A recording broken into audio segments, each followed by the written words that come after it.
the NHS to provide other health care could be compromised by admissions from a younger population, because a small percentage of a big number is still a big number.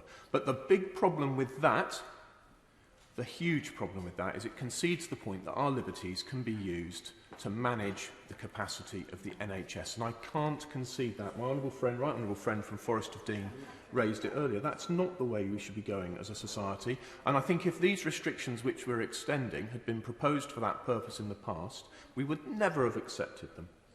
Now, in Wycombe, people, of course, have been dutifully washing their hands, covering their faces, keeping social distancing rules.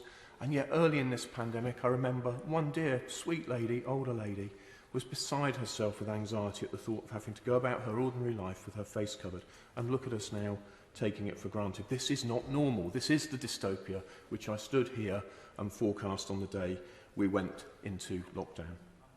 Thousands of pubs and restaurants, theatres have struggled by, if open at all rather, then just breaking even, hardly breaking even. We've been told by UK Hospitality that they're still making a loss. The truth is the government hasn't got a systematic way of showing us the cost-benefit of the measures that they propose. One of my colleagues earlier mentioned Professor Paul Dolan. I've done a lot of work with him. I'll write to ministers with a paper from him. He shows how to look not just at the splash of policy, but the ripples too. We really need to get this sorted out and embedded in a new Public Health Act, together with reform to modelling, and also some changes to expert advice, which I raised in an intervention. One of the most important things I think we've learned from Mr Cummings' leaked WhatsApp messages is that it seems the government's been significantly influenced by polling. I fear we'll have had a real doom loop here between polling and policy making, which has driven us into a disastrous position. We now must not tolerate lockdowns perpetually on the table. We must not tolerate a situation going on where we and the police are unclear about what the law is and how it should be applied. I mean, imagine that you can hug but not dance. What madness is this?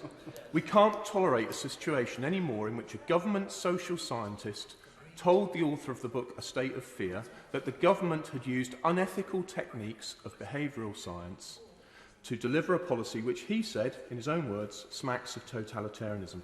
We have transformed this society for the worst. We have put in place a culture and habits which will take years to shake off, culture and habits which distance people from one another and diminish their quality of life, the quality of relationships that they have with one another. High streets are in danger of becoming haunted alleyways.